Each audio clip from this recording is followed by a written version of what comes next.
the rain-soaked spring of 1804, Jonathan Reed, a grief-stricken journalist plagued by the memories of his wife and daughter's sudden deaths, received a brittle, faded letter bearing a bone-white wax seal marked with thorned ivy and a skull, informing him of a strange inheritance, an ancient estate in the Yorkshire moors, known only as Blackthorn Hollow, left to him by Mortimer Greaves, an estranged uncle he never knew existed, despite the carriage driver's refusal to go near the grounds and the villagers' fearful warnings of things buried that whisper in fog. Jonathan, desperate for a change, made his way through the gnarled forest road where the trees leaned too close and the mist swallowed sound. What greeted him was no home. It was a relic of rot and silence, a towering stone manor crouched beneath storm clouds, its windows dark as empty graves, and its gate covered in rusted claw marks. Inside, the air was unnaturally cold and carried the scent of mold, soot, and something worse, like scorched flesh long dead. The walls seemed to pulse, the mirrors were all covered, and the portraits had been turned to face the wall, as if even the painted eyes couldn't bear to witness what moved inside.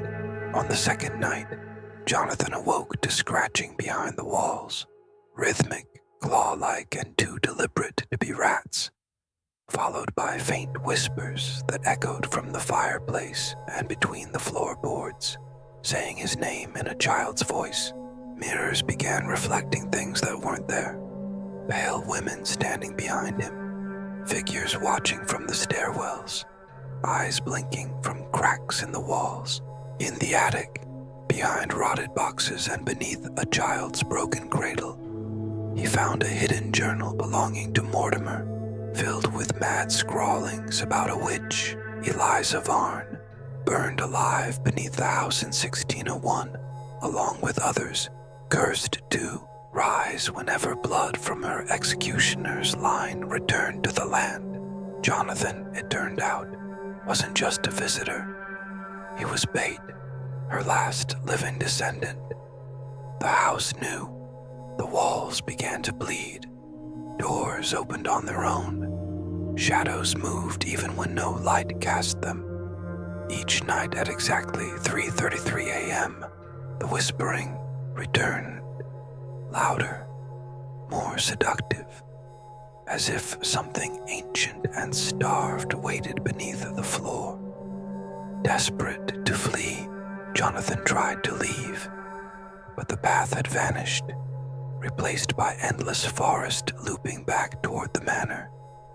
The gates rusted, shut behind him. The house became a living thing, breathing, laughing, weeping through the wind. In the cellar, he uncovered a trapdoor under centuries of dust, leading to a stone spiral stairwell that descended into the earth like a throat. At the bottom, beneath flickering candlelight, he found a ritual chamber, the walls carved with trembling symbols that bled when touched, and in its center, a crib soaked in blood and covered in black moss. That's when she came. Eliza, her limbs too long, face half burned, eyes full of fire and hunger, crawling from the cracks, whispering, "You carry my blood, and I carry yours." She never touched him, but she didn't have to. The house did the rest. He went mad slowly. Mirrors shattered, but their reflections remained. Doors whispered his name.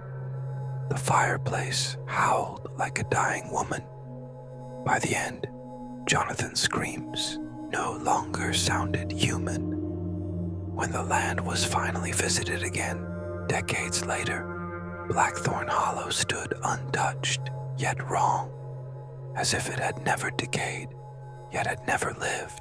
Inside, all was quiet, save for a single mirror in the dining room, cleaned of dust, and in it, not a reflection, but a pale man, wide-eyed and smiling, with lips that moved as though whispering something beneath breath. And when the wind howled through the chimney, the villagers swore they heard it again. He waits for company,